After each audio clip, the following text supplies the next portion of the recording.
Merci de venir assister à cette table ronde sur l'emploi intitulée Quelles solutions pour bien recruter, donc au CFIA de Rennes 2023, une table ronde qui est en direct et en replay sur CFIA Connect.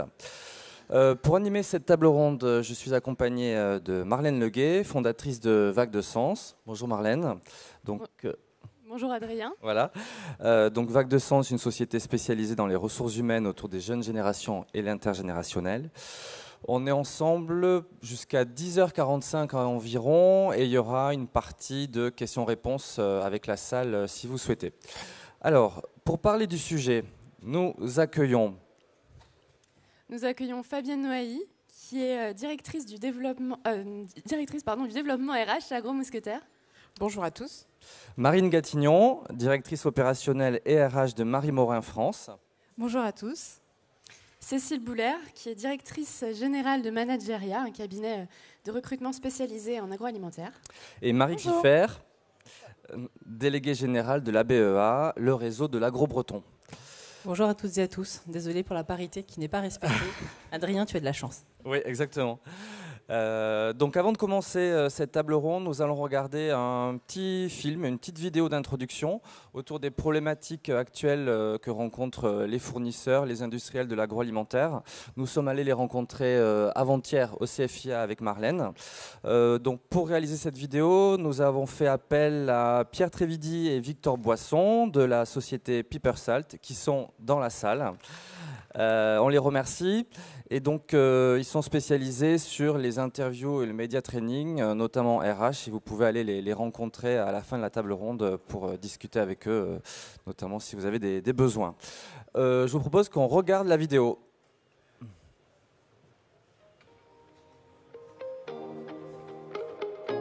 Alors aujourd'hui, est-ce que vous faites face à des problématiques de recrutement? Alors effectivement, on a des problématiques de recrutement. Oui, comme je pense beaucoup d'entreprises. Oui, on en a eu beaucoup ces 2 dernières années. Oui, bien sûr. Oui, comme chez tous les éditeurs de logiciels. Aujourd'hui, j'ai bien évidemment des problématiques de recrutement. Pas sur tous les profils. Et pourquoi il y a ces problèmes aujourd'hui? Donc tout d'abord le fait que ce soit un marché tendu, c'est-à-dire qu'il y a plus de postes que de candidats.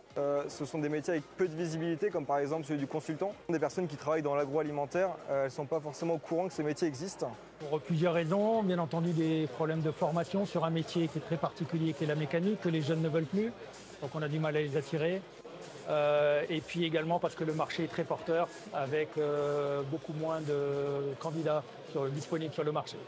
Il y a beaucoup de raisons, mais clairement, on est en manque d'effectifs sur l'informatique. Les écoles d'ingénieurs se mettent à former de plus en plus d'informaticiens, mais dans le passé, il n'y en avait pas suffisamment.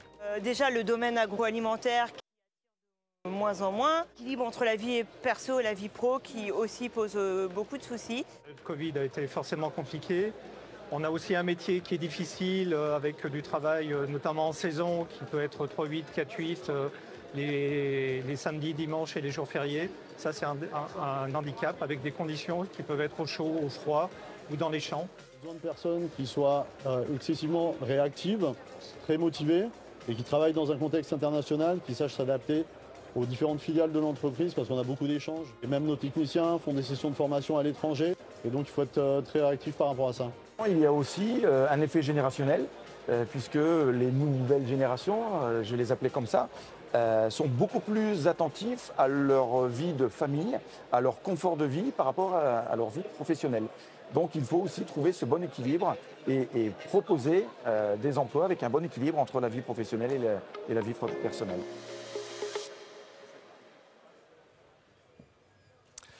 Voilà, merci pour ce constat sur les besoins, les problématiques des industriels. Alors on va essayer maintenant de parler des solutions, en tout cas esquisser des solutions ou des conseils, car je sais qu'il n'y a pas de formule magique forcément. Alors d'abord sur le constat, je me tourne vers Cécile Bouler. Comment l'agroalimentaire aujourd'hui est-elle arrivé là sur ces problématiques, ces tensions dans le recrutement? Comment expliquer les difficultés en gros? Alors, vaste question. Comment on en est arrivé là? Je pense qu'il y a d'abord un contexte qui est que le chômage est assez faible aujourd'hui dans notre pays, à tous les niveaux. Celui que je connais, c'est le taux de chômage des cadres. Il est aujourd'hui de l'ordre de 3%, donc on est sur le plein emploi. Donc la tension qui est évoquée par les personnes que vous avez interviewées, elle est réelle. Et d'ailleurs, on peut souligner qu'ils ont bien compris en fait les difficultés auxquelles ils font face. Je pense que l'industrie agroalimentaire, elle souffre d'un manque d'attractivité. On en parle beaucoup. Ce qui serait intéressant, c'est de creuser les raisons de ce manque d'attractivité, et puis derrière, évidemment, mettre en place des leviers. Je pense que sur les jeunes générations, ce qui est un vrai sujet, l'industrie agroalimentaire peine à séduire, pas parce qu'elle est intrinsèquement, mais peut-être par manque de communication auprès des jeunes. Donc là, je pense qu'il y a des belles initiatives qui sont en place, et on va peut-être en parler après, mais ça sera certainement bénéfique. Moi, j'avais un chiffre important, 70% des ingénieurs actuellement étudiants dans les écoles d'agri-agro ne souhaitent pas aller vers les industries agroalimentaires. C'est-à-dire qu'ils sont en formation aujourd'hui. C'est beaucoup, ouais, quand même. C'est colossal, et ça va vraiment poser des grosses questions sur les années qui viennent, parce qu'une fois qu'ils vont entrer sur le marché du travail, il va falloir qu'on aille les chercher, parce qu'on en a besoin. Voilà, donc c'est un chiffre choc, un chiffre qui, je pense, doit nous faire tous réfléchir.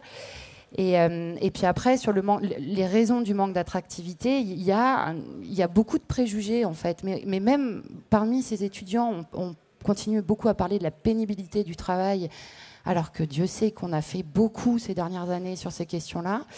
On parle d'un certain manque de transparence aussi parmi les jeunes générations sur les industries agroalimentaires, alors que je pense qu'elles n'ont jamais autant ouvert leurs portes qu'aujourd'hui.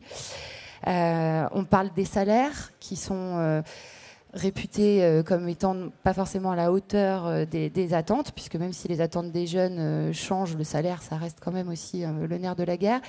Alors qu'on sait que l'industrie agroalimentaire est celle qui a fait le plus progresser les niveaux de salaire, notamment au niveau des opérateurs, des chefs d'équipe, ces dernières années. Elle peut peut-être plus loin, mais elle a accéléré et elle fait plus que les autres industries aujourd'hui. Voilà, c'est une vaste question, hein, et je trouve qu'ils ont parfaitement résumé, quoi, hein, les personnes que vous avez interviewées. C'est difficile d'attirer. Il y a aussi un phénomène qui est que les industries agroalimentaires sont souvent basées dans des régions rurales. En tout cas, sur les postes en usine, il y a peu d'usines urbaines. Et ça, c'est un vrai sujet aussi, la mobilité. Voilà ce que je peux dire sur les constats. Merci. Je me tourne vers Marie Kieffer. Donc peut-être un peu même question. Est-ce que vous avez également des chiffres sur les besoins en Bretagne de postes, voilà. Alors si on reprend, pour compléter les propos de Cécile, on a la chance d'avoir une région qui est vraiment très dynamique dans l'emploi. On a le taux de chômage donc, qui est en dessous de 6, donc qui est le taux de chômage le plus bas par rapport au reste de la France. Donc ça, il faut s'en réjouir. C'est le plein emploi en Bretagne. Alors, presque. Il y a ça dépend, on va dire, des territoires, mais oui, celui de Vitré, c'est un plein emploi, Vitré, Fougères, et puis également du côté de Quimper, on sait qu'il y a des bastions qui sont quasiment en plein emploi. Ça ne veut pas dire que dans le reste des territoires, on n'a pas des difficultés de recrutement. Pour répondre à votre question, il y a, Pôle emploi estime qu'on est à peu près à 70% de postes en difficulté de recrutement. C'est-à-dire qu'un recruteur estime qu'à 70%, c'est difficile. 70% de ces postes, c'est difficile de recruter. Alors, ça reprend le même chiffre. Je ne sais pas si c'est un chiffre fil rouge. On va essayer d'inverser la tendance, mais pour dire qu'il faut se réjouir de cette dynamique. Voilà, donc ça veut dire qu'on a envie de vivre en Bretagne, on a envie de venir en Bretagne, on a envie d'être formé et puis de travailler en Bretagne, mais ça sur l'ensemble des secteurs d'activité. Donc l'agroalimentaire se retrouve en concurrence avec d'autres secteurs d'activité, comme l'industrie, comme le transport, comme le bâtiment, comme les services, etc. Qui fait qu'on doit redoubler d'efforts sur une communication positive. Alors ça ne veut pas dire raconter n'importe quoi, et on va échanger là-dessus, mais vraiment de montrer, c'est-à-dire aujourd'hui, les ouvertures d'usines, c'est pour se faire sa propre opinion. Il y a beaucoup d'opinions qui passent. Alors, parfois, c'est ringard, parfois, c'est un peu diabolisé. Mais en fin de compte, ces usines grises au bord de la 2x2 voies, avec un grand logo devant, elles ouvrent leurs portes et vraiment, on a envie de dire, venez voir par vous-même. Et venez voir les efforts que les RH, que les directeurs de production font chaque jour pour intégrer, recruter, intégrer. Et puis alors, mon propos est totalement ringard, hein. mais je me ferai corriger tout à l'heure. Quand on parle de promotion, de choses comme ça, c'est plus du tout à la mode. En revanche, se faire plaisir en passant d'un métier à un autre, en allant d'une compétence transverse à une autre, en pouvant changer de service, passant de la qualité, environnement, repasser par la production. C'est facile ça aujourd'hui, c'est possible. Aujourd'hui, c'est facilité dans les entreprises. Pourquoi ? Parce qu'on a des problématiques de recrutement, donc on cherche évidemment à favoriser tout ce qui est promotion interne. Un vieux mot, mais qui veut dire simplement une mobilité. On prend son sens aujourd'hui. Ouais, une mobilité à l'intérieur de l'entreprise pour sécuriser les parcours des plus fragiles. Là, je pense aux opérateurs et ouvriers. Et puis, pour qu'un jeune cadre puisse s'éclater le plus longtemps possible dans une usine, qu'elle soit à Pouldreuzic ou à Vitré. Quels sont les postes aujourd'hui où il y a le plus de tension, où c'est plus difficile de recruter ? Vous avez 2 types de postes. En volume, clairement, c'est les opérateurs. Voilà. Conducteurs de ligne, conducteurs de machines. En volume, vraiment, on a une grande difficulté. On a des entreprises aujourd'hui qui n'ouvrent pas la totalité de leur ligne de production par défaut de personnes pouvant travailler sur ces lignes. Donc ça veut dire que c'est une contrainte très très forte qui est économique et qui prouve bien que c'est un facteur contraignant très fort au niveau économique de par le nombre dont on a besoin. Et puis on a aussi besoin de commerciaux et de profils sur des fonctions, on va dire, plus naissantes. Je pense à la R&D, à la QHSE, dont on a besoin aussi, alors moins en volume, en nombre, en revanche, essentiel pour suivre les transitions. Aujourd'hui, on est dans une transition économique, de modèle, environnemental, et tout ce capital humain doit permettre ces transitions. Ce n'est pas une histoire de dirigeants, c'est une histoire de collectif.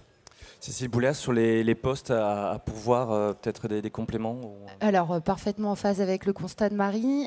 Nous, donc, on travaille uniquement sur le recrutement de cadres. Donc, j'ai forcément une vision parcellaire. Néanmoins, je suis de plus en plus contactée par mes clients qui sont complètement sans solution pour recruter sur des profils d'opérateurs et de techniciens. Et je suis à date un peu courte pour réussir à les aider, parce que mon métier, c'est la chasse. Et chasser un opérateur ou un technicien, c'est compliqué. Mais pour revenir sur nous, les postes qu'on considère comme étant les plus en tension, c'est tout ce qui concerne la maintenance, avec une montée en compétences très forte des métiers de la maintenance, préventive, curative, où là, on a un déficit de candidats. On sait pourquoi il y a ce déficit, plus particulièrement sur la maintenance ? Alors, je peux avoir plusieurs pistes d'explication. Au sein d'une usine, la maintenance, c'est peut-être la fonction, entre guillemets, la plus ouverte. C'est-à-dire que vous pouvez venir d'autres secteurs industriels pour venir travailler en maintenance dans une usine. Et donc, la concurrence des autres secteurs d'activité est plus forte. Quand vous êtes responsable de prod ou quand vous êtes en R&D dans l'agro, a priori, vous allez faire une grosse partie de votre carrière dans l'agro parce que ça fait appel à des compétences très spécifiques. En maintenance, vous pouvez venir de l'aéronautique, vous pouvez venir, même on recrute d'anciens militaires qui ont bossé dans des sous-marins. Enfin, voilà, c'est la méca, c'est plus ouvert. Donc, il y a certainement une concurrence accrue des autres industries sur ces métiers-là. C'est des métiers où tout simplement il n'y a pas assez de profils aujourd'hui. Il n'y en a pas. C'est un constat un peu caricatural, mais c'est la réalité. Enfin, vous allez chercher dans les usines des techniciens en maintenance ou des responsables maintenance, il n'y en a pas assez. Donc, il n'y a pas assez peut-être de formation, on en reparlera. Oui, je pense qu'il n'y a pas assez de formation. C'est des métiers qui, pourtant, je pense, sont des métiers de passionnés. Enfin, vous recevez un responsable maintenance en entretien, il parle, il a des lumières dans les yeux, quoi. Enfin, non, mais sérieusement, c'est des types ou des femmes. Il n'y en a pas beaucoup, malheureusement, dans la maintenance, mais qui sont complètement accrochés à ça. Et donc voilà, ça c'est une piste d'explication. C'est des métiers qui n'étaient pas très bien rémunérés il y a encore 10 ans dans l'industrie agroalimentaire, mais qui n'était pas non plus la plus en avance sur ces notions de maintenance. Elle a largement rattrapé son retard depuis. Et aujourd'hui, je pense que c'est un enjeu crucial. Les postes aussi en tension, c'est tout ce qui touche à l'excellence opérationnelle, où là, c'est un peu pareil. Concrètement, on aimerait bien attirer des profils matures en excellence opérationnelle, qui sont plutôt en pharma, qui vont être en biotech, qui vont être, pareil, en aéronautique, en automobile. Là, c'est difficile de les attirer dans nos métiers. Peut-être parce qu'ils pensent que les conditions de travail sont encore difficiles. On parlait du froid, on parlait de la saisonnalité. C'est peut-être plus ardu, mais c'est aussi vachement plus intéressant intellectuellement. Donc c'est peut-être plutôt comme ça qu'il faudrait le dire. Et puis après, les postes en tension, je dirais qualité. Parce que Là, c'est pas tout à fait la même chose. Il y a des profils, mais il est difficile d'engager la mobilité sur les profils qualité. C'est des profils qu'on a du mal à convaincre que bouger, que déménager pour un poste, c'est intéressant. C'est aussi beaucoup de profils qui, à poste équivalent, ne bougeront pas. C'est-à-dire recruter aujourd'hui un ingénieur qualité qui a 5 ans d'expérience, pour moi, c'est un vœu pieux. Si vous lui proposez pas d'être responsable qualité et de manager une petite équipe, parce que pourquoi est-ce qu'il irait chez vous là où il fait la même chose dans son entreprise actuelle? Donc ça, c'est aussi un vrai sujet.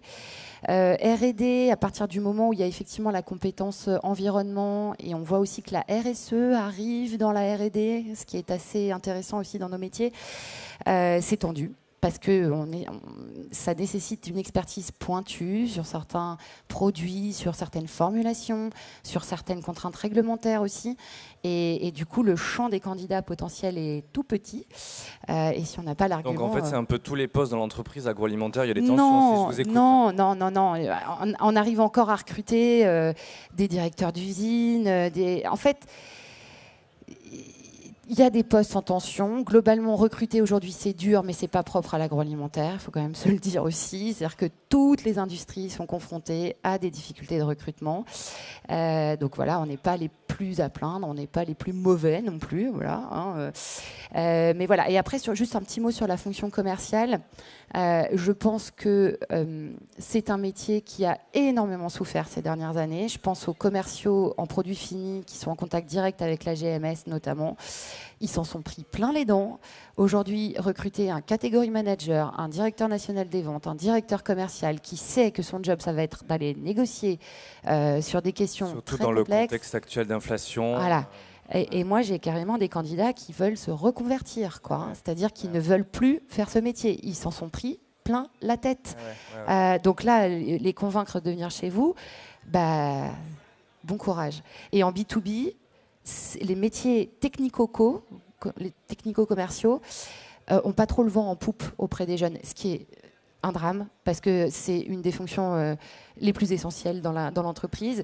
Et il y a des parcours de carrière fabuleux quand on commence comme ingénieur technico-commercial. Et là, il y a un vrai travail d'évangélisation à faire auprès des jeunes pour les emmener vers... On va en parler.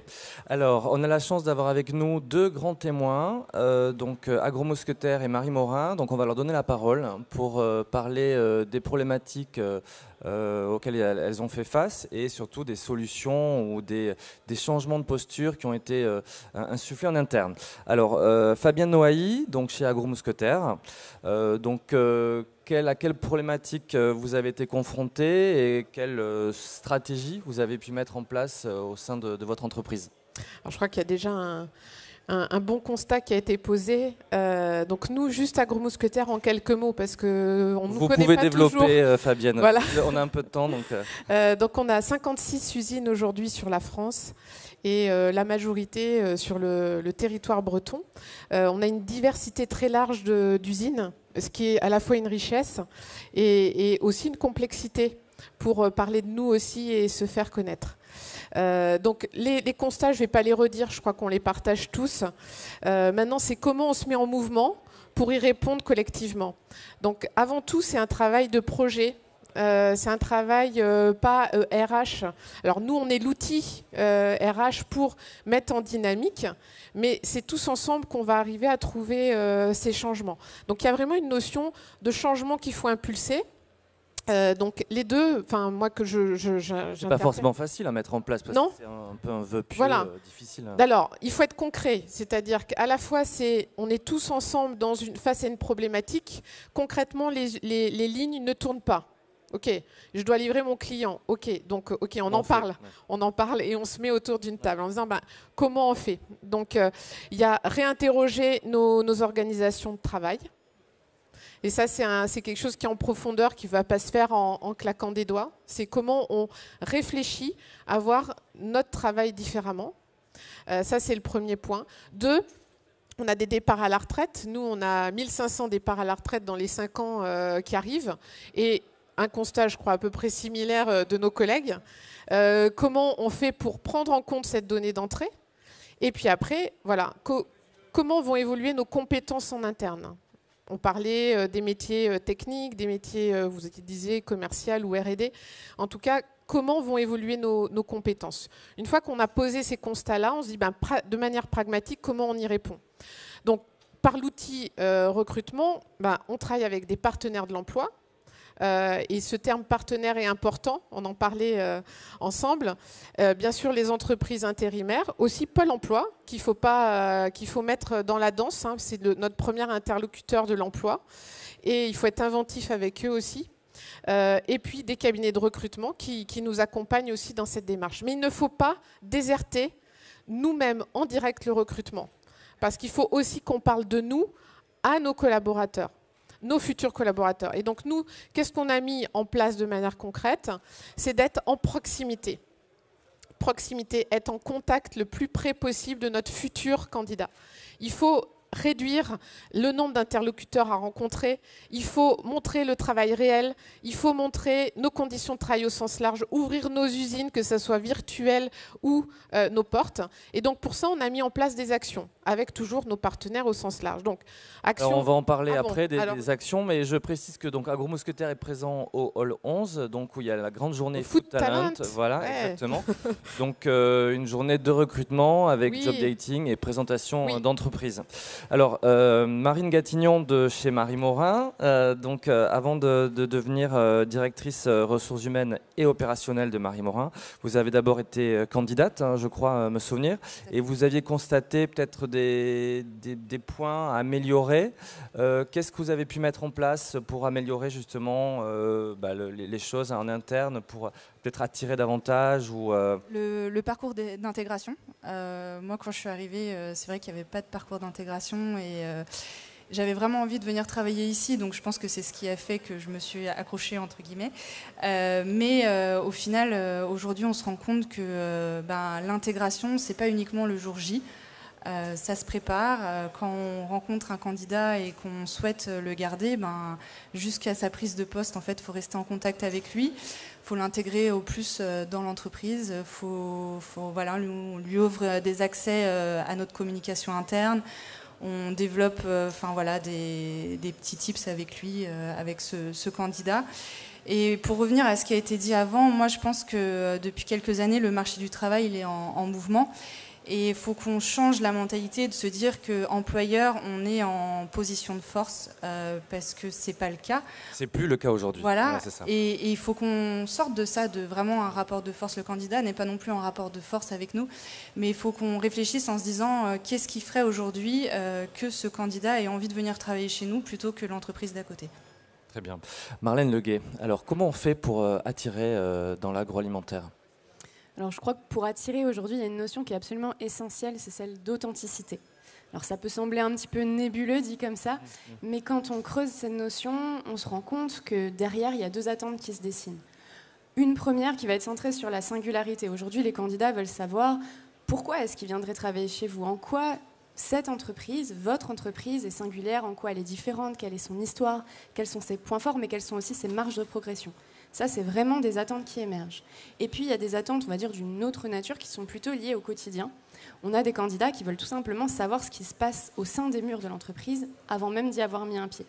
Parce que ça va les rassurer et ça va les inciter à venir vers, effectivement, cette entreprise plutôt qu'une autre. Donc, ils creusent, en fait. Ils veulent se renseigner sur l'entreprise, savoir un petit peu son positionnement, mais aussi son ADN, même si c'est un terme un peu galvaudé aujourd'hui. Tout à fait, la notion d'ADN est, je crois, aujourd'hui extrêmement importante. On voit que de nombreuses entreprises développent une stratégie marque employeur et c'est quelque chose de très positif. Alors en deux mots, la marque employeur... Est-ce que c'est la marque employeur ? Parce que ça peut paraître comme ça une formule magique, mais vous expliquez peut-être un peu aux gens qui sont là aujourd'hui. Non, malheureusement, la marque employeur n'est pas une formule magique.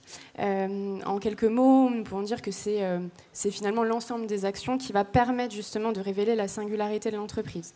Donc c'est quelque chose qui me semble essentiel aujourd'hui, mais qui ne fait pas tout. Et ce que je constate, c'est qu'on a beaucoup d'entreprises qui se questionnent énormément sur les comment. Comment je vais développer ma marque employeur, comment je vais faire parler de moi, mais je crois qu'ils ne se questionnent pas assez sur les qui et les pourquoi, à savoir qui on est, qui est ma cible, pourquoi est-ce que je souhaite communiquer sur ces éléments, pourquoi je veux communiquer de cette manière. Ça, je crois que c'est des questions à se poser. des questions fondamentales aujourd'hui. Et si je devais adresser un message aux entreprises qui nous écoutent, ce serait finalement celui de la simplicité et de la cohérence. Aujourd'hui, il faut aller vers cette cohérence entre les discours que l'on porte, les actions que l'on a, enfin que l'on met en place, et l'ADN de notre entreprise qui fait notre singularité.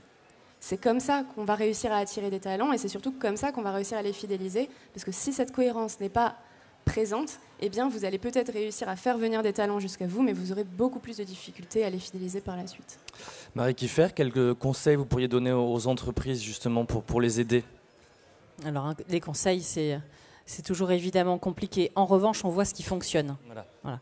Ce qui fonctionne, c'est ce que vous disiez, Marlène, ce que tu disais aussi, c'est le premier contact avec le candidat. Par exemple, on parlait de Food Talent tout à l'heure, dans le hall 11. Au passage, je fais un peu de pub. La rencontre avec les entreprises, c'est le premier contact. Et c'est le contact humain. C'est bête, hein, ce que je dis, mais auparavant, le recrutement, c'était une histoire de volume. Hein. J'avais un nombre de candidats, j'avais un nombre de postes à pourvoir et j'organisais des sessions de recrutement collectives, etc. On était sur le volume. Ça ne marche plus, c'est d'un autre temps, etc. C'est fini. On a besoin d'avoir un contact qui va dire quel est ton projet. Et quel que soit le niveau de poste aujourd'hui, l'opérateur, son projet, c'est peut-être aussi de se dire vie pro, vie perso, le fameux triptyque emploi, mobilité, logement. On a des usines qui sont en périphérie de ville et qui n'ont pas forcément les transports en commun adéquats aux heures adéquates. Donc, et puis mobilité, est-ce que je suis en capacité de proposer au moins des options ou des personnes qui vont se charger de trouver un logement si besoin. C'est peut-être ça aussi. Mais ça fait partie d'un projet, c'est le projet de vie. On va avoir un projet de carrière, peut-être un peu plus, ou voilà, pour les cadres ou non, peu importe. On va vraiment avoir besoin de se dire, OK, quel est ton projet, comment moi je peux y répondre. Et c'est ce que tu disais tout à l'heure, c'est ce nouveau rapport en fait, à établir.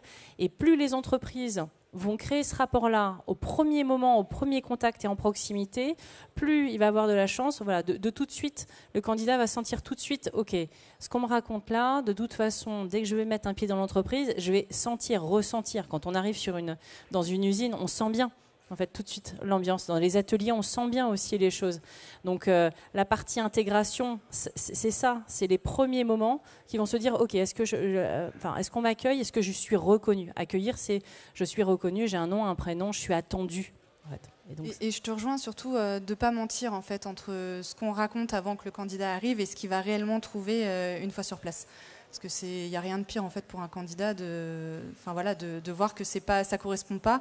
Et nous, on va perdre du temps parce que le candidat ne restera pas. Alors, je vois qu'il y a un petit peu de public autour de la scène. N'hésitez pas à venir vous asseoir. On ne va pas vous manger. Hein, donc, voilà. Cécile Boulère, on parle beaucoup de cohérence des actions et d'authenticité. Bon, c'est intéressant, mais comment on fait concrètement pour voilà. Je vais parler de ce que je connais. D'abord, je partage 100% de ce qui vient d'être dit. Et à notre petit niveau de cabinet de recrutement, on voit qu'on recrute mieux quand on connaît très bien nos clients. Donc la notion de partenariat, elle est essentielle. Nous, on est toujours dispo pour aller visiter une usine. On est toujours dispo pour aller rencontrer nos clients. On est dispo pour rencontrer les équipes, le manager. On a des outils pour faire travailler le collectif sur la définition du besoin. Voilà. Notre métier, c'est pas simplement de trouver des candidats, c'est aussi de challenger le besoin. Parce qu'on a un troisième regard entre le manager, le RH et le besoin de l'entreprise. Et notre intermédiation, elle peut faire émerger des pistes et des idées. Et en s'appuyant sur notre connaissance des candidats, on est capable de trouver des solutions. Vous vouliez recruter un ingénieur qualité, est-ce que c'est possible de recruter un responsable qualité? Comment est-ce qu'on change l'organisation? Parce que si on se concentre sur un ingénieur qualité, on va mettre 6 mois. Et si je puis me permettre, après c'est de se dire, auparavant, on nous disait aussi, on ne fait pas l'organisation autour des hommes. Il y a des organigrammes. Il y a des organigrammes de remplacement, etc. C'était très figé. Et ça, alors je fais vieille peau quand je dis ça, mais voilà, ça fait 10 ans. Aujourd'hui, et quand les recruteurs aujourd'hui, dans l'agro, mais pas que, mais là on parle de ça, rencontrent un candidat, c'est de se dire, OK, il n'a pas tout à fait le profil, c'est pas tout à fait son projet, comment moi, en tant que recruteur, directeur, je vais pouvoir intégrer ce projet dans mon organisation. Et donc ça nécessite une plus grande souplesse, une adaptabilité, une ouverture aussi, clairement, et de bien comprendre le besoin de part et d'autre.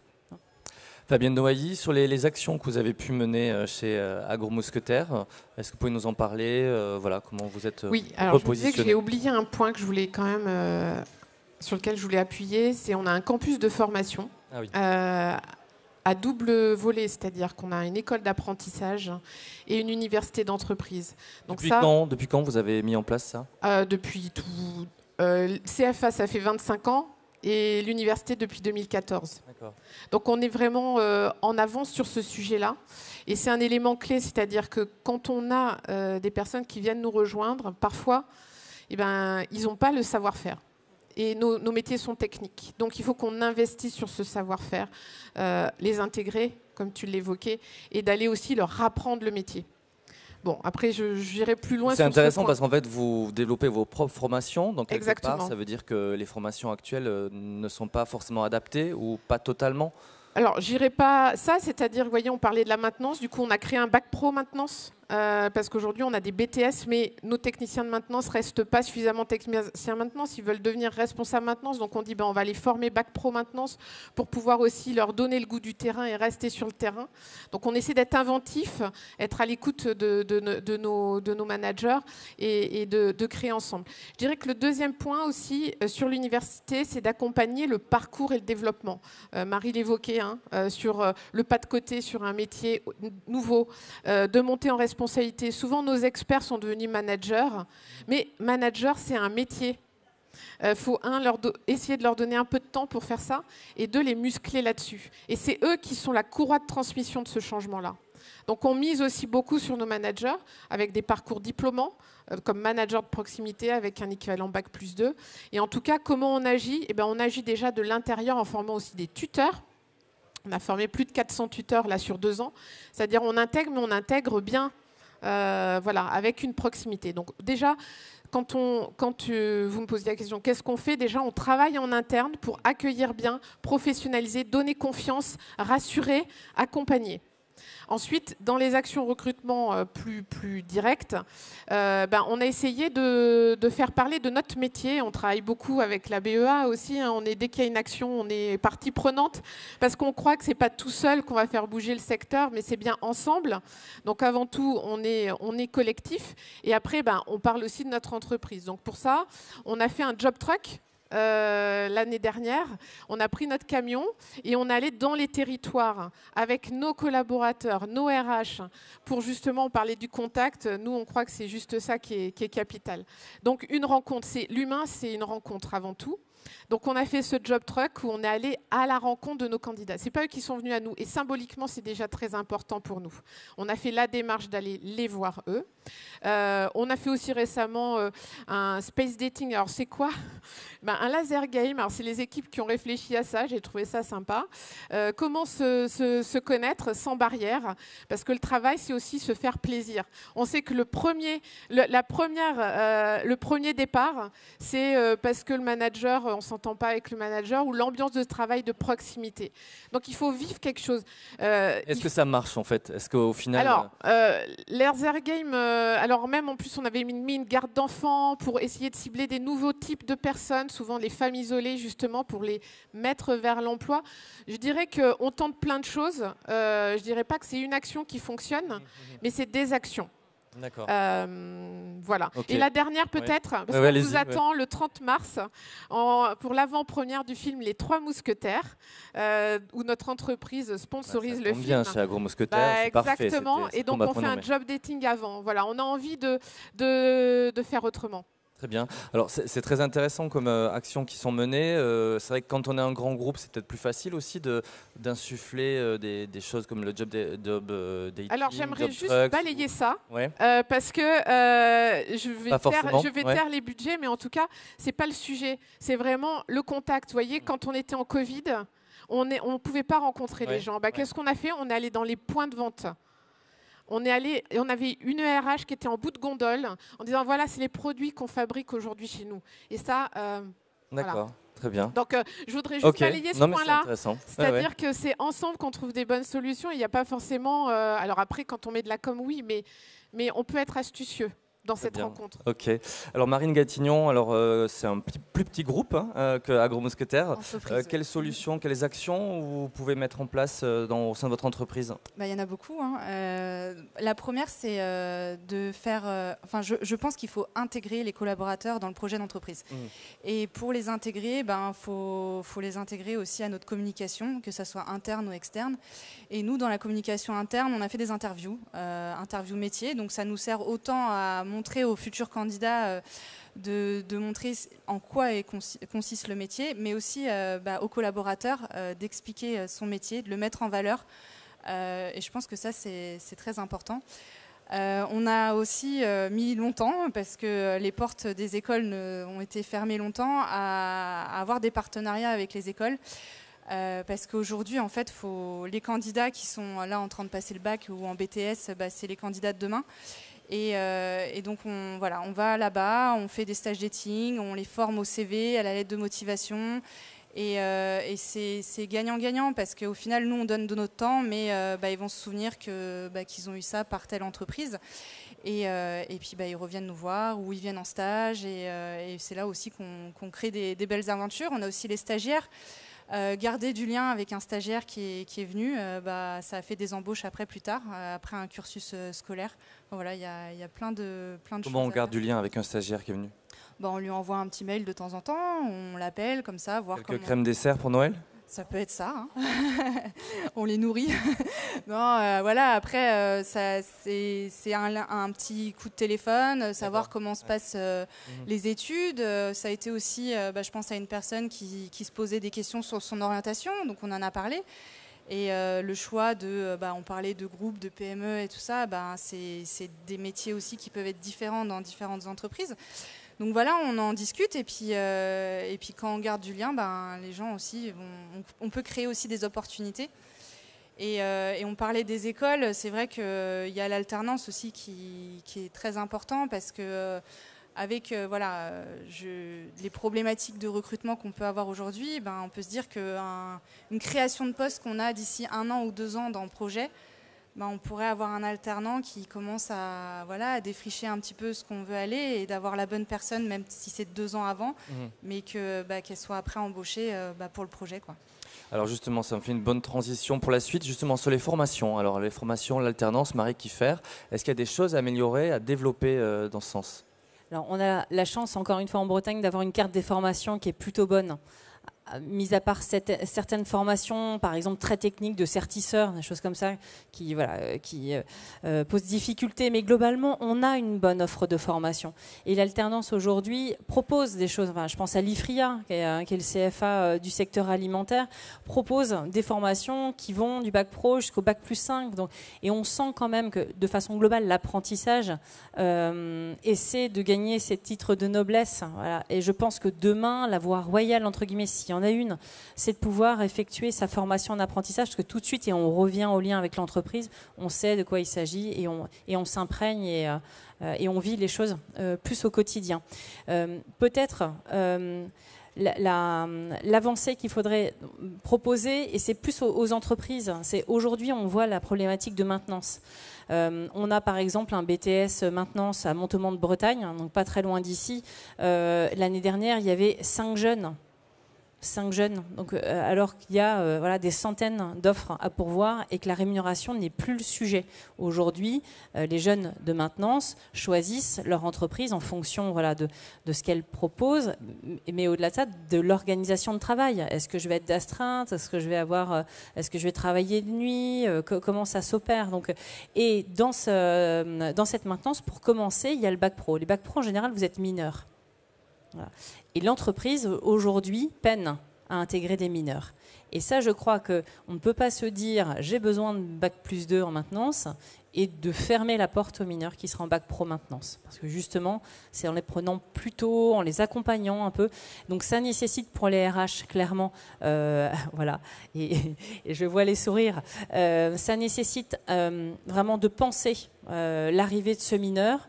On sait qu'au niveau du code du travail, c'est un peu perturbant, mais je pense qu'il faut aller au-delà de ça. Et il y a des choses qui peuvent être proposées, mais vraiment de pouvoir intégrer. Alors, je parle de maintenance, mais de façon globale, les stages des 3e, l'orientation, tout ça. Le problème, c'est quasiment pas la formation, c'est l'orientation aujourd'hui. C'est les stages de 3e, ça devient vraiment prépondérant. C'est-à-dire qu'on doit se positionner pour faire découvrir nos métiers et pour faire tomber un certain nombre d'idées reçues par la même occasion, puisqu'on sait que c'est les parents qui, en général, trouvent le stage de 3e pour leur enfant. Donc on a la région qui met en place tout un site qui s'appelle IDEO, qui va recenser tous les stages de 3e pour l'ensemble de la Bretagne. Voilà, on sait que les entreprises agro proposent... Multi-industrie, qui est multisecteur, intersectoriel, c'est ça. Mais au moins de recenser pour donner aussi la même chance à tout le monde. On n'a pas la chance d'avoir les parents qui ont les bons plans pour faire un stage qui nous intéresse. Donc vraiment accueillir les plus jeunes, faire découvrir et travailler beaucoup plus avec le rectorat, l'éducation nationale pour faire découvrir en objectivité. On n'est pas sur le lobbying là. On est simplement se dire je suis une usine à côté d'un collège et d'un lycée, c'est à 3, 4, 5 kilomètres et en général ils ne se connaissent pas.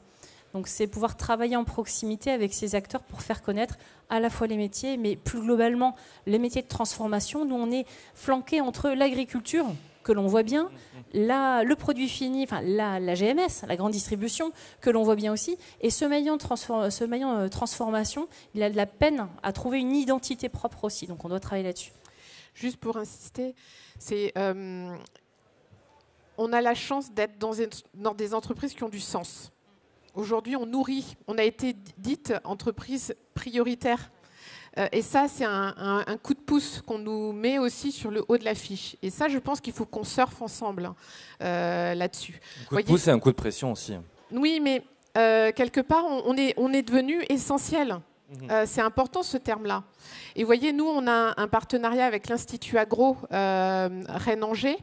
Et qu'est-ce qu'on a mis en place? Alors, on a investi dans une chaire, enfin aussi, mais on a mis en place un challenge avec les 80 étudiants en septembre où on leur parle d'économie circulaire. Enfin, on leur fait parler d'économie circulaire en disant, vous parliez de dire 70% ne veulent pas aller, on le ressent.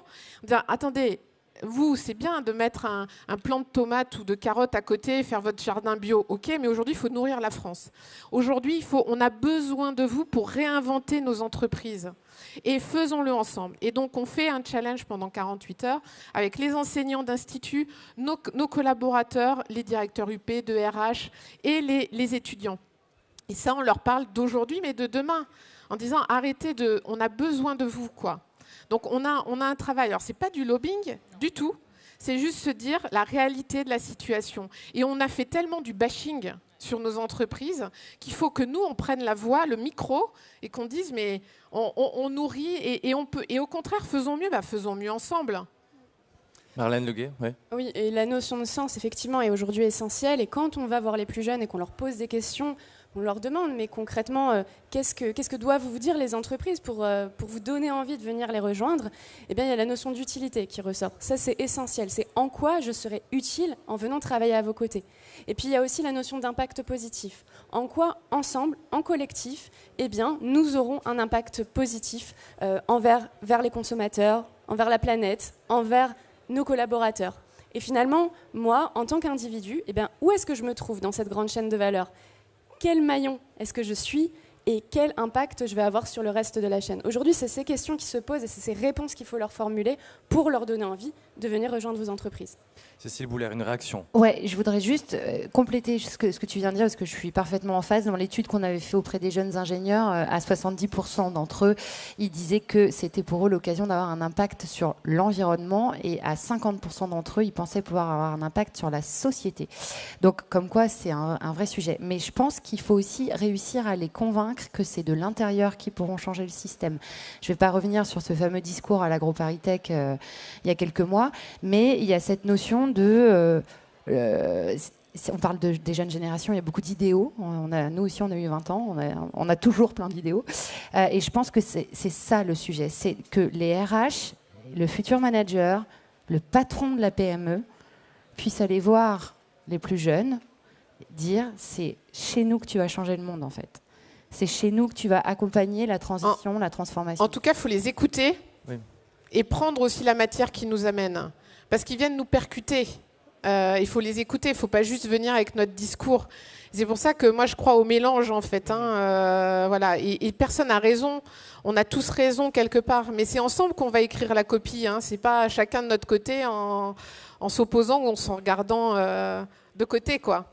Alors, pour revenir juste sur la partie formation, l'alternance, Marie Kieffer, est-ce que vous avez le sentiment que c'est un outil aujourd'hui qui se développe ou qui n'est peut-être pas assez utilisé par les entreprises? Alors, les entreprises demandent à avoir des alternants. Aujourd'hui, on est plus en difficulté de recrutement de candidats à l'apprentissage. C'est dans ce sens-là que ça se passe. Par exemple, on manque évidemment d'alternants. Alors, on a, si on prend les métiers de bouche, un petit peu connexes, tout ce qui est boulangerie, pâtisserie, ça explose. Voilà. Alors, la télévision a peut-être aidé, nos top chefs et compagnie ont certainement aidé, c'est très bien, c'est une façon de mettre en lumière.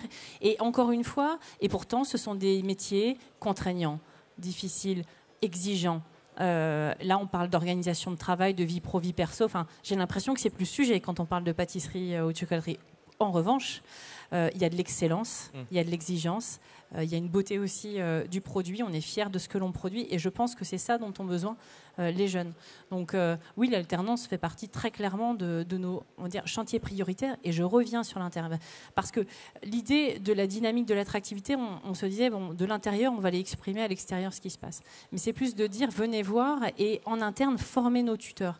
Un apprenti qui n'est pas bien accompagné en arrivant, ça ne marche pas, il ne va pas rester. Enfin, le tuteur qui ne se sent pas à sa place, ni légitime, ni formé pour accompagner ce jeune qui se dit « Ah non, il va m'empêcher de bosser ou je vais l'avoir avec moi en permanence », qui vit ça comme une contrainte, ce n'est pas bon non plus. Donc à nous aussi d'accueillir correctement ces apprentis parce que ce qui marche aussi, c'est le bouche à oreille. C'est dans une école, on va dire tiens, tu peux aller chez Marie Morin parce que c'est top et pas simplement les mousses, quoi. C'est aussi la façon de travailler est chouette. Et plus on a un produit qui est emblématique aussi, et je reviens sur ça, la communication positive qui donne du sens, plus on reconnaît le produit, plus le jeune pourra dire moi je fais les mousses Marie Morin. Voilà. Ou moi, je travaille sur de la conserverie. Enfin, ils ont besoin aussi de parler avec fierté. Voilà, c'est ça. Marlène Leguet, on a parlé beaucoup, on a parlé en tout cas de nouvelles techniques de recrutement, comme les job dating, les space dating. Est-ce que vous avez le sentiment que ça se développe? Est-ce que ça marche? Et qu'en disent les jeunes, puisque vous les avez étudiés notamment? Alors, la dynamique d'aller vers est extrêmement intéressante, extrêmement vertueuse. La notion de collectif aussi qui a été évoquée aujourd'hui, je pense que ce sont encore une fois des essentiels. À la question est-ce que ça marche, je serais plus nuancée, au sens où oui, ce type d'action peut fonctionner. Maintenant, j'aimerais revenir à la notion de cohérence. L'idée, c'est vraiment de mettre en place des actions qui vont faire écho, encore une fois, à l'ADN de l'entreprise. Je vais grossir un peu le trait, mais je rencontre souvent des jeunes qui me disent « mais nous on ne comprend pas ». On ne comprend pas parce qu'on est venu faire un job dating, on a tous fait un match de foot, on était en short, on se tutoyait, c'était hyper sympa, on a bien rigolé. Et puis après, on a eu envie d'entrer dans l'entreprise et là, on nous a renvoyé... C'est autre chose. C'est autre chose. Un process digital en 50 étapes avec un vouvoiement obligatoire. Donc là, ça questionne, ça génère du doute et ça, c'est pas bon. Donc l'idée, c'est vraiment de réussir à créer encore une fois cette cohérence. Vous êtes dans l'agroalimentaire, il y a plein d'innovations, vous faites des super produits, il y a plein de choses à faire découvrir, des expériences à faire vivre et je pense que c'est ça qu'il faut montrer. Aller vers, oui, mais pour faire découvrir votre univers et pour tenter de ramener les candidats vers votre univers et votre entreprise. Et comment on crée justement cette cohérence? Ça ne se décrète pas, on est bien d'accord. Donc comment également faire du lien entre l'intérieur et l'extérieur? Je pense pour cette cohérence. Pour justement créer cette cohérence, la première étape est d'aller solliciter les collaborateurs. C'est eux qui vivent au sein de l'entreprise au quotidien, c'est eux qui font vivre l'entreprise. Donc c'est d'aller solliciter. C'est par eux qu'en fait le message va être plus percutant auprès des futurs recrues et des candidats. Alors le message sera plus percutant, mais déjà la première étape c'est de déterminer quel est le message. Oui. C'est quoi les valeurs? Quelles sont les valeurs clés? Qui on est? Qu'est-ce qu'on fait réellement? On en revient sur l'ADN de l'entreprise et la marque employeur. Voilà. Tout à fait. Et la notion d'ambiance qui a été évoquée, aujourd'hui, quand on pose la question aux plus jeunes de savoir à la fois pourquoi est-ce qu'ils viendraient dans une entreprise et pourquoi est-ce qu'ils partiraient de manière précipitée, l'ambiance, c'est l'élément qui revient en premier, avant même le salaire. Donc, cette ambiance, elle est à soigner. Aujourd'hui, l'entreprise se doit d'être un lieu de convivialité. Marine Gatignon, peut-être une réaction par rapport à ce qu'on disait? Chez vous, comment ça se passe, même si vous en avez un petit peu parlé déjà aussi? Voilà. Moi, je vous rejoins parce que en fait, nos collaborateurs sont nos meilleurs ambassadeurs et ils vont pas mentir là-dessus. Donc, ils vont parler de ce qu'ils connaissent, de ce qu'ils voient au quotidien. On parle de marque employeur. Nous, on a un produit dit haut de gamme. Faut que notre marque employeur elle soit aussi haut de gamme et que ça soit la réalité que sur le terrain. Après, je pense que c'est important de prendre du temps pour faire des moments de convivialité et que ça soit des vrais moments, pas faire un moment de convivialité pour en faire un. C'est quoi un moment de convivialité? Il y en a plein. Alors nous, ça peut être ça peut être un cours de cuisine, ça peut être un concours pâtisserie, ça peut être un repas tous ensemble, ça peut être plein de choses. On a fait aussi entre guillemets vie ma vie, donc c'est-à-dire on a changé. On a été voir un petit peu sur tous les postes de tout le monde pour comprendre en fait. C'est là qu'on se rend compte. Un opérateur, imaginez pas le marketing par exemple comme ça. Ça peut, en fait, et c'est marrant parce qu'on a eu cette demande. Quand on a un nouvel arrivant qui arrive, il fait un parcours d'intégration, il découvre tous les services, il essaye de comprendre un peu les tenants et les aboutissants de chaque personne.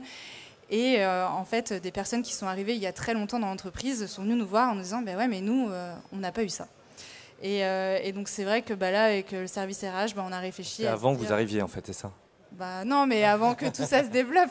Et du coup, on a réfléchi un petit peu à le faire grandeur nature, tout le monde. Et c'est vrai que c'était intéressant de voir les questions qui ressortent. Et c'est chacun a aimé présenter son métier à ses collègues. Donc c'était un moment assez fort et je pense que c'est quelque chose qu'on refera. Et est-ce que ça a suscité des vocations justement pour changer de métier? On en parlait un petit peu tout à l'heure au début. Est-ce que c'est possible de changer d'univers, de secteur chez Marie Morin? Oui, c'est possible. Ouais. Comment on fait? Il y a des méthodes qui ont été mises en place? Après, la méthode, je pense que chaque entreprise voit comment la faire. Mais nous, on a tout intérêt à le faire pour... Déjà, aujourd'hui, il faut développer les compétences de nos collaborateurs. Le mot phare, c'est l'employabilité. Même si ce n'est pas pour chez nous, on doit avoir cette valeur ajoutée. Mais aussi, si notre collaborateur part, il faut aussi qu'il soit capable d'aller dans une autre entreprise.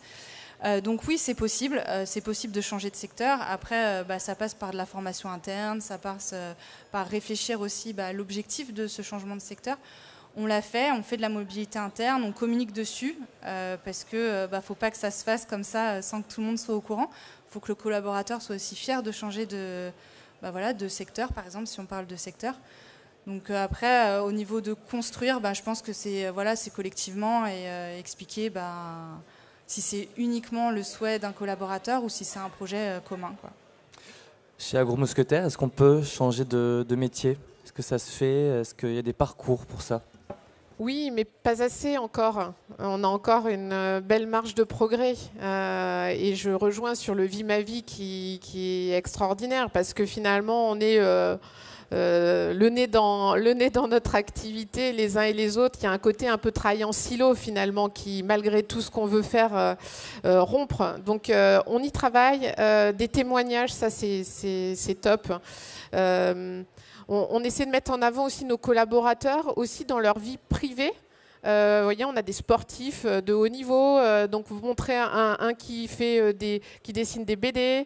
Donc, il nous a fait un peu la com sur des sujets. Donc, mettre aussi en avant les talents de nos collaborateurs. Talents cachés, ouais. Les talents cachés, mais finalement, dont on a besoin aujourd'hui, on a besoin d'un collaborateur dans son entièreté dans l'entreprise. Donc, il faut aussi qu'on l'accueille avec ça et qu'on lui donne cette place d'expression. Donc oui, les mobilités, aujourd'hui, pas suffisamment. Vous voyez, là, on vient de mettre justement pour être tout frais. Sur nos alternants, aujourd'hui, on estime qu'on ne transforme pas encore assez. Donc là, on fait un petit comité, une réunion d'équipe en disant, bon, alors, vos alternants, qui vous gardez pas, comment ça se passe? Et ça passe sur des choses simples. Et surtout sur l'éclairage et la mise en valeur des métiers qu'on ne connaît pas ou qu'on connaît mal. J'ai juste une question. Ouais. Est-ce que vous utilisez ces supports et ces témoignages internes dans vos process de recrutement? Au sens où, une question bête, mais quand vous avez une offre, un poste à pourvoir, est-ce que vous appuyez cette offre sur un support, que ce soit vidéo ou autre, où le futur manager s'exprime, où un collègue témoigne sur le métier. C'est des choses que vous faites aujourd'hui? Alors, juste ce qu'on a fait, que j'ai trouvé intéressant d'une de nos usines, là, à Cornillé, sur un alternant, justement, au lieu de faire une annonce de recrutement, c'est la tutrice qui s'est présentée. En disant, voilà qui je suis, rejoins-moi, j'ai trouvé ça top. Voilà, juste pour... Alors, nous, on communique beaucoup sur LinkedIn. Donc, sur le privé pro, c'est quelque chose qu'on fait aussi, des témoignages. Et après, on a fait une page carrière. Sur notre page carrière, on peut retrouver en fait les vidéos des collaborateurs, des métiers et des explications aussi, comment se passe notre process de recrutement. Parce que ça, c'est important, il faut vraiment être transparent là-dessus. On entend beaucoup de candidats dire mais du coup il y aura combien d'entretiens, est-ce qu'il y en a 5, faut pas faire des recrutements à rallonge parce qu'on va perdre des candidats. Sur les vidéos, Marlène Leguet, peut-être une réaction, qu'est-ce que vous en pensez? Est-ce que c'est quelque chose à développer justement pour les entreprises, les vidéos de salariés qui parlent de leur poste, de leur travail? Oui, je pense que c'est intéressant de développer parce que finalement, ça redonne ce côté humain et ça permet de renforcer la notion de proximité. Avec l'un de mes clients, ce qu'on avait proposé aussi, c'est pour les personnes qui acceptent le poste et qui font le choix d'arriver dans l'entreprise, en amont, donc quelques jours avant leur arrivée, on leur envoyait une petite vidéo avec les membres de l'équipe qui se présentaient en vidéo, ce qui permet aussi de rassurer. Et ils savent du coup le premier jour qui est-ce qu'ils vont rencontrer, ils mettent un visage sur un nom et c'était plutôt apprécié de la part des nouveaux collaborateurs. Alors, Pardon, excuse-moi. Non, mais je voudrais juste rebondir sur ce que vous venez de dire sur le process de recrutement, parce que je pense qu'on est bien placé pour les connaître. On en connaît plein de sortes différentes, mais ça fait 15 ans que je fais ce métier et en 15 ans, j'ai trouvé que les process s'étaient vraiment complexifiés. D'abord, c'est pas que mauvais, parce que ça veut dire qu'il y a plus de parties prenantes dans le choix du candidat, donc c'est plus ouvert, le candidat a plus d'infos, il maîtrise peut-être un peu mieux les enjeux de la société. Le pendant de ça, c'est que sur un marché de plein emploi où un même candidat peut recevoir dans la même semaine 2, 3, voire 4 propositions de poste, s'il a 5 étapes de process de recrutement, on le perd, pas parce qu'il ne veut pas venir dans la société, mais parce qu'il est en recherche active d'un job et qu'il acceptera concrètement la première, voire la deuxième proposition qui recevra.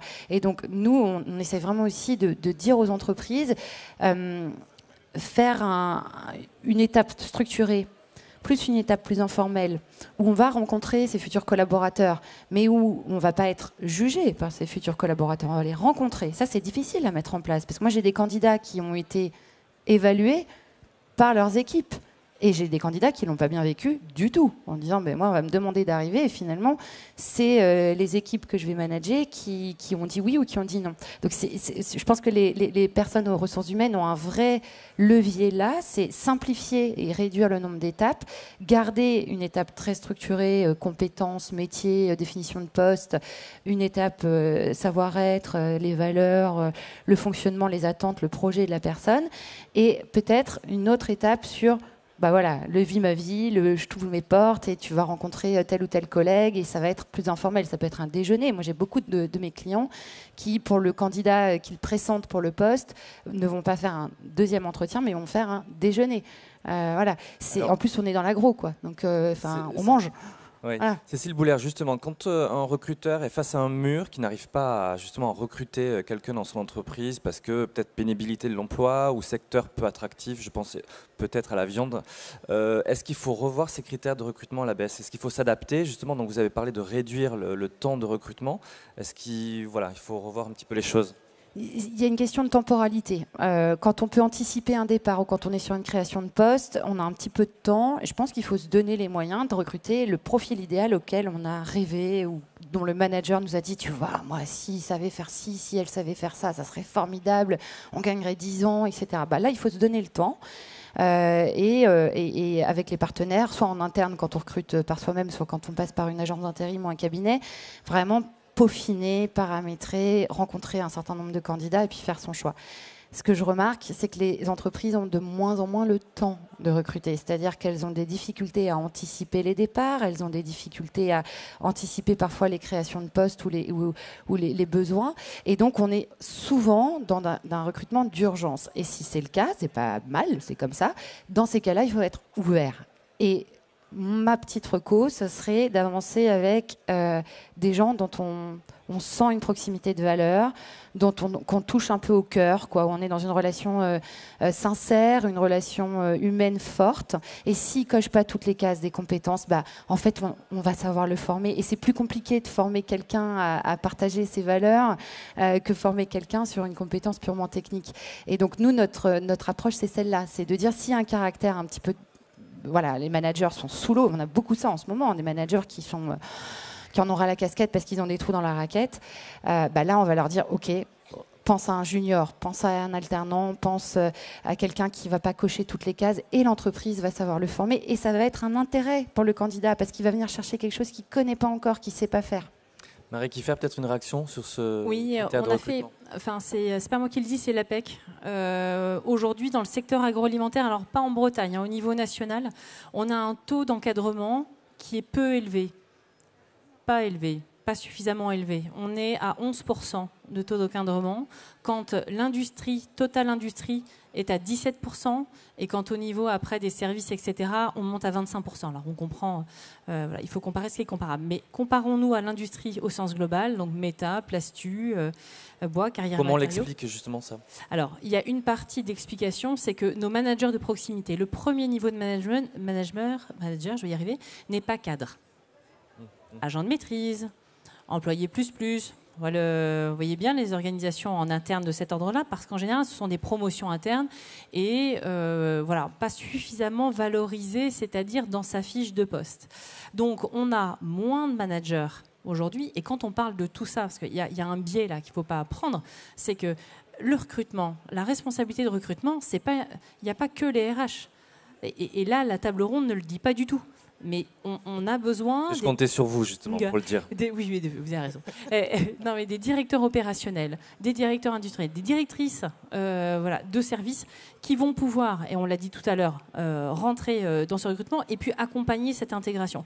Et ça se passe si, en termes de colonne vertébrale, en termes d'organisation des managers, eh bien, chacun a le temps d'effectuer ça. Parce qu'aujourd'hui, les RH n'ont pas le temps, pas plus que les managers. Et quand on regarde le pourcentage de taux d'encadrement, on sent que structurellement, nous avons là un vrai problème. Alors, cependant, et puis sur les critères de recrutement. Alors, je voudrais juste rebondir. Cependant, je pense qu'il est urgent qu'on prenne du temps.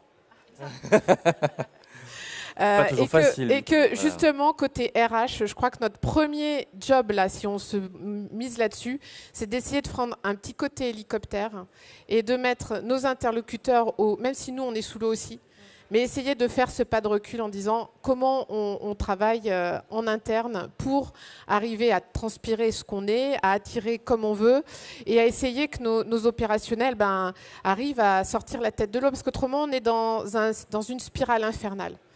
Et on n'en sort pas. Et sur les critères de recrutement, est-ce que vous êtes amené chez Agro Mousquetaires à revoir certains critères? Alors les critères, la priorité, attention, entre les opérationnels qui sont encore en mouvement là-dessus et une vision RH qu'on peut avoir, on sait qu'on a encore du chemin à faire pour se retrouver. Donc je ne parle pas d'une voie commune. En tout cas, je suis convaincue, on est convaincu qu'avant tout, c'est ce qu'on appelle les soft skills qui sont prioritaires aujourd'hui. C'est qu'aujourd'hui, nos entreprises vont vite. On voit qu'on va vers des éléments de RSE, de concurrence, d'inflation, de tout ça. Aujourd'hui, on est dans des environnements dits complexes. C'est plus compliqué, c'est complexe. Comment on arrive à répondre à ça? Aujourd'hui, si face à nous, et donc nous, on a une responsabilité d'employeur, d'accompagner nos managers aujourd'hui à travailler avec mieux se connaître soi-même, faire face à cette complexité. Et on doit, nous, dans nos critères, faire venir des gens qui ont... Alors, idéalement, parce qu'on parlait des jeunes, mais nous, on a aussi besoin de gens matures dans nos organisations, qui viennent même d'autres secteurs. Et ça, c'est hyper riche, parce qu'ils viennent avec une expérience aussi de transfo. Et ils nous accompagnent, parce qu'on n'est pas super, malgré qu'on a HACCP et compagnie, on n'est pas très processé. on est un peu latin en fait dans nos entreprises. Donc, quand on a des personnes qui viennent de l'automobile, de la pharma, alors on a du mal à les attirer parce que les salaires sont décrochés, mais ils nous intéressent ces profils-là. Et donc, du coup, oui, il faut absolument... Et là, franchement, on a ouvert quand même des recrutements, par exemple, sur nos directeurs d'usine, où ça y est, le pas a été fait. On a ouvert vers, justement, des gens qui viennent de l'automobile et tout, et on voit qu'ils ont des parcours hyper intéressants.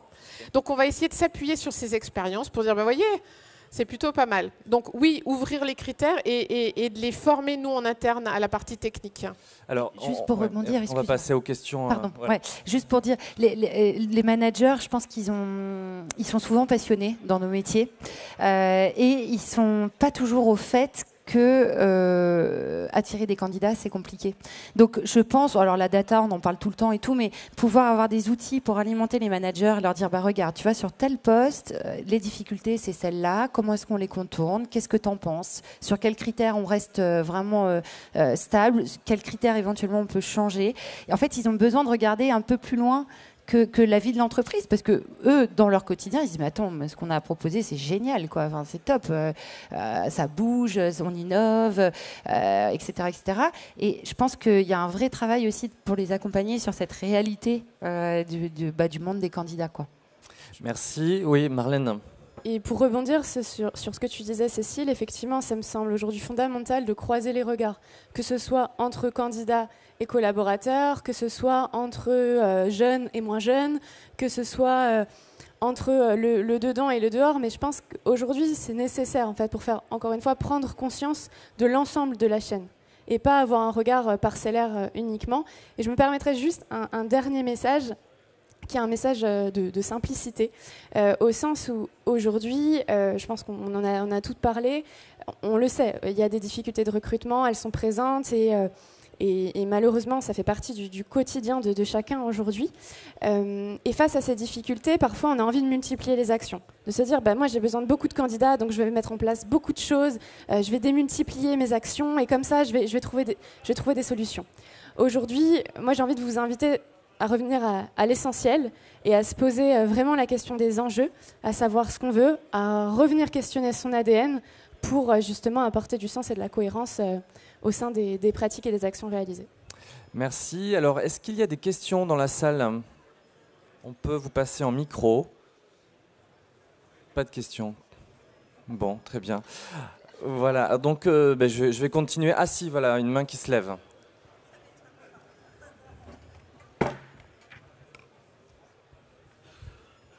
Oui, bonjour à tous, Sabrina, Noser, Epicence. Je voulais vous demander, quand vous avez parlé de mobilité interne, est-ce que vous avez testé, voire même procédé à de la proa pour faire évoluer des salariés vers d'autres fonctions, puisque vous parliez de mobilité et non pas de promotion. Je suis complètement d'accord avec vous sur ce sujet-là. Voilà. Alors, qui veut répondre ? Du coup, il n'y a pas d'automatisme. Aujourd'hui, on cherche déjà à renforcer le professionnalisme de nos collaborateurs. Donc, on a mis pas mal de CQP. Alors là, c'est titre pro, là, parce que voilà, notre branche.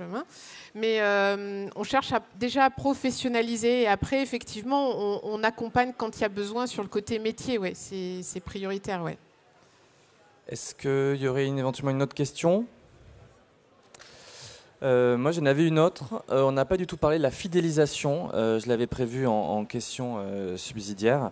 La fidélisation des salariés en interne dans l'entreprise, puisque l'emploi, ce n'est pas que le recrutement. Marlène Leguet, comment on fait ? Et après, je donnerai la parole à Fabienne. Alors, comment on fait ? C'est une vaste question. Mais je crois que la première étape, enfin celle qui me semble en tout cas prioritaire, c'est vraiment de travailler cette intégration. Aujourd'hui, on sent bien que c'est la phase la plus impactante du parcours collaborateur. Recruter, c'est bien, évidemment, fidéliser, c'est mieux, et ça passe par une intégration qui comprend tout ce qu'on a dit jusqu'à présent, du sens, de la proximité, redonner de la valeur en fait à chaque personne qui intègre l'entreprise. Je pense qu'il y a un truc tout bête qui ne coûte pas beaucoup d'argent, qui s'appelle le rapport d'étonnement. Je te l'ai piqué. Non, mais c'est vrai, c'est pas compliqué, c'est tout bête, mais ça donne une voix en fait aux collaborateurs. Et il a l'impression, alors il faut pas écouter et puis rien faire derrière, ça demande évidemment de suivre, mais je pense que c'est pas compliqué à mettre en place et ça pose la personne qui vient d'arriver dans un rôle de contributeur à la vie de l'entreprise. Et ça, il faut le faire même, j'ai envie de dire, tout au long du parcours d'un collaborateur. Ça peut être à l'occasion de son entretien annuel, ça peut être des temps d'échange, ça peut être la boîte à questions, ça peut être des thématiques sur le bien-être au travail, qui est quand même aujourd'hui extrêmement important. Mais il y a des petites choses qui ne coûtent pas d'argent, qui prennent même pas beaucoup de temps et qui sont super précieuses pour fidéliser les collaborateurs et leur donner du sens. Mais ça, Marlène, tu l'as très bien dit. Fabienne Noailly. Oui, juste pour donner pour se dire finalement, pour rester sur le recrutement, il y a cette façon de cooptation qui est un peu oulala, c'est quoi cette cooptation? Mais c'est une manière aussi de mettre en dynamique notre interne avec notre externe. C'est-à-dire finalement, ramène-nous quelqu'un avec qui tu as envie de bosser. Du coup, ça veut dire que j'ai une fierté de présenter mon entreprise et c'est engageant pour le collaborateur de présenter quelqu'un. Donc le système cooptation n'est pas encore développé dans toutes nos entreprises. C'est pas là où on fait du volume, mais c'est là où on met dans le process de recrutement nos collaborateurs. C'est-à-dire que je trouve ce qui est important, c'est de mettre en action on parlait de proximité, que nos collaborateurs, c'est eux qui parlaient de mieux de l'entreprise. C'est comment les mettre dans ce process de recrutement où on a besoin d'eux, parce que c'est les premiers qui souffrent d'avoir personne sur la ligne, de dire punaise, ça fait que défiler, je suis fatiguée. Donc il y a une usure de nos collaborateurs. Donc c'est aussi intéressant de les mettre dans l'action avec nous sur cette partie recrutement. Deuxième point, mobilité. Marine l'évoquait sur Vie ma vie. Moi, je crois beaucoup à ça. C'est-à-dire déjà, alors que ça soit sous forme Vie-Nami ou dans des moments d'aller devant la cafette et qu'il y ait un moment de présentation du métier.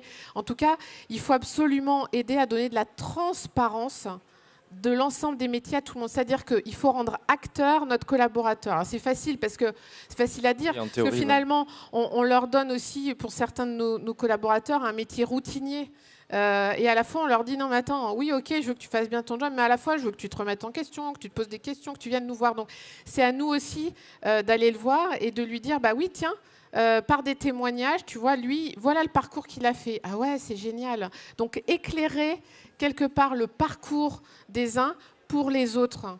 Et après, on met toute notre mécanique RH derrière. Mais ça, c'est important, moi, je trouve, de mettre dans l'action nos collaborateurs pour leur parcours, pour aider à recruter. Et c'est à nous de mettre en place la mécanique qui va bien derrière, quoi.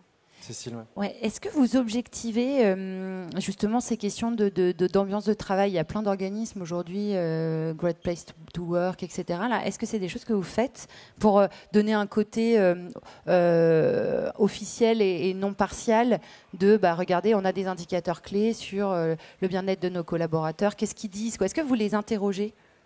Alors oui, on les interroge. Non, on ne fait pas venir à l'extérieur pour avoir des chiffres. Après, je pense que, comme je disais, il ne faut pas tricher. Donc si on annonce qu'on a un bon cadre de travail, il faut que ça soit vraiment la réalité en interne. Et je rebondis ce qu'on disait sur la fidélisation. Moi, je pense que la clé, c'est d'impliquer. L'implication dans le projet d'entreprise et de ne pas faire de différence entre un stagiaire, un alternant, un collaborateur, un intérimaire. Je pense qu'ils ont tous à nous apporter, à avoir des idées, à faire partie intégrante du process. Et chaque personne doit être responsabilisée. Et on se rend compte aujourd'hui que quand on leur laisse de pouvoir donner leurs idées, on développe plein de belles choses. Marlène, une dernière action peut-être sur cet aspect fidélisation, revoir la posture de l'ancien dans l'entreprise. Je crois que l'essentiel a été dit. Le plus important pour moi, c'est effectivement, comme je l'ai dit tout à l'heure, de croiser les regards, que ce soit entre les nouveaux arrivants, qu'ils soient jeunes ou moins jeunes, et les personnes plus expérimentées, qui sont là depuis un moment dans l'entreprise, qui ont bien conscience des valeurs, qui ont peut-être aussi des anecdotes à raconter pour témoigner justement de l'histoire de l'entreprise. Mais encore une fois, c'est faire se rencontrer ces générations à travers un rapport d'étonnement. Avec certains clients, on avait même on avait intégré en fait des personnes plus expérimentées dans les process de recrutement pour les faire nous accompagner dans le recrutement des jeunes profils. On peut imaginer plein de choses, mais l'envie doit être là, l'envie de se rencontrer. Je pense que c'est ça qui est primordial. Très bien. On a peut-être le temps encore d'une dernière question, éventuellement, dans la salle. Non ? Bon. Eh bien, écoutez, je vais remercier toutes les intervenantes passionnantes qu'on a eues ce matin. Donc, Fabienne Noailly chez Agro-Mousquetaire, Marine Gatignon chez Marie Morin, Cécile Boulaire chez Manageria, Marie Kiffer de la BEA et Marlène Leguet donc de Vague de Sens. Je remercie également particulièrement les entreprises qui ont répondu à notre petit micro-trottoir avant-hier dans les allées du CFIA. On n'a pas pu diffuser toutes leurs interventions et leurs besoins, mais ça sera repris dans quelques jours, notamment sur le site de ria.fr où on pourra écouter leurs besoins et les solutions qu'elles essayent de mettre en place. Voilà. Et oui, donc aujourd'hui, je rappelle qu'il y a également la journée Food Talent, donc dans le hall 11, avec job dating et présentation de formation et d'entreprise pour le recrutement dans l'agroalimentaire. Voilà. Merci à tous, à bientôt.